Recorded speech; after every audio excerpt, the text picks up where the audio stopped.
Shalom buat kita semua.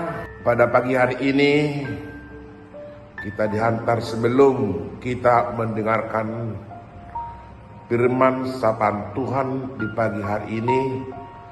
Kita satukan hati, pikiran lewat di pagi hari ini. Marilah kita berdoa.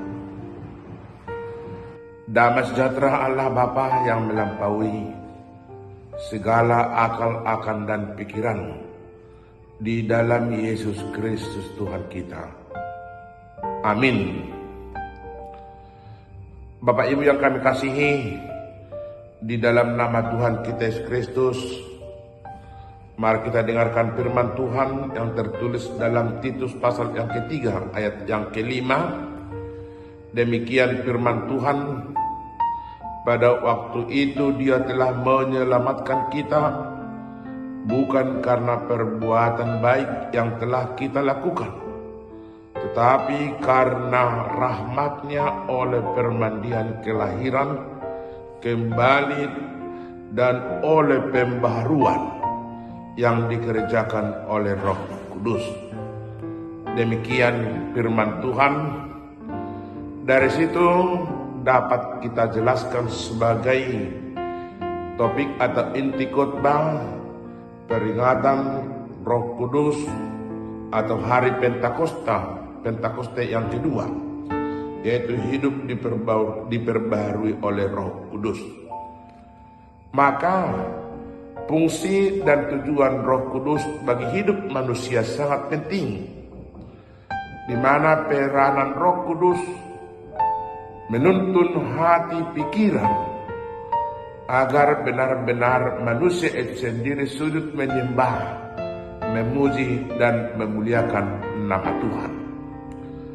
Peran Roh Kudus itu membimbing, mengarahkan, mendidik di dalam hidup manusia, sehingga Roh Kudus mengarahkan agar benar-benar menjadi ikut campur tangan Tuhan, agar benar manusia itu dapat bertindak, berbuat, dan melaksanakan kehendak-Nya. Dari sinilah ayat ini menegaskan kembali bahwa keselamatan yang dari Tuhan, yang dari Allah, bukan dari perbuatan baik manusia, tetapi Allah yang menyelamatkan kita melalui kasih anugerah pembasuhan Roh Kudus yang disucikan untuk dapat memberi melalui kelahiran baru dan diperbarui bukan karena perlakuan kita sendiri, tetapi kasih anugerah yang melampaui dalam keselamatan hidup manusia. Keselamatan adalah pemberian Allah yang tidak layak kita dapatkan, karena kita semua adalah orang yang berdosa.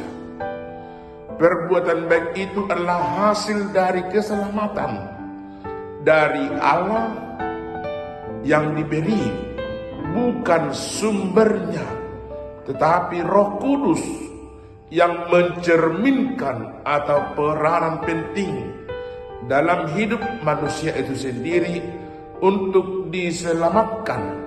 Karena itu melalui Roh Kudus kita dibersihkan atas dosa-dosa kita, memberikan kelahiran baru, serta membawa pembaruan dalam hidup kita pribadi masing-masing. Itulah yang dapat kita cerna, yang dapat kita hayati melalui ajakan Titus pasal yang ketiga ayat yang kelima, menekankan bahwa keselamatan yang berasal dari Allah atas penuh cinta kasih kepada umat manusia itu sendiri, dan tidak dapat dibeli melalui keselamatan, tetapi perbuatan baik itu sendiri menyarankan yaitu diberikan Tuhan kepada kita umat manusia. Bapak Ibu yang kami kasihi, di dalam nama Tuhan Yesus Kristus, urapan Roh Kudus terhadap manusia itu sendiri sangat penting. Maka perlu kita diselamatkan, kita perlu diberi tanggung jawab untuk dapat melaksanakan sebagai sujud firman Tuhan itu sendiri. Pesta Pentakoste atau hari ke-50 merubah sifat kita diajak agar benar-benar menjadi sujud menyembah Tuhan.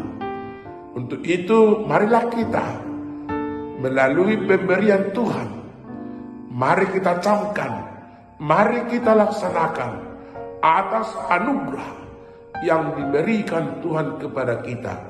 Jangan selingkan Tuhan itu di dalam hidupmu, tapi melalui peranan Roh Kudus kita disucikan, kita diberkati atas pemberian anugerah secara cuma-cuma. Untuk itu mari kita sujud menyembah, mari kita persembahkan yang terbaik di mata Tuhan agar kita menjadi terpilih, terpandang di masa depan. Amin. Marilah kita berdoa. Terima kasih Tuhan atas berkat dan anugerah yang Tuhan beri kepada kami lewat firman-Mu itu. Tuhan, mampukan tuntun hati kami untuk dapat menghayati sebagai peringatan Pentakosta atau ke-50 memberi jaminan hidup buat kami masing-masing atas urapan Roh Kudus-Mu, memberi keselamatan yang terbaik bagi kami orang yang berdosa ini Tuhan. Ya Allah Bapa kami tahu Tuhan kami orang luput dalam segala dosa dan kesalahan. Ampuni kami Tuhan agar kami layak menerima berkat-Mu. Terimalah dan sempurnakanlah doa kami ini melalui anak-Mu Tuhan Yesus Juru Selamat kami yang hidup. Amin. Amin.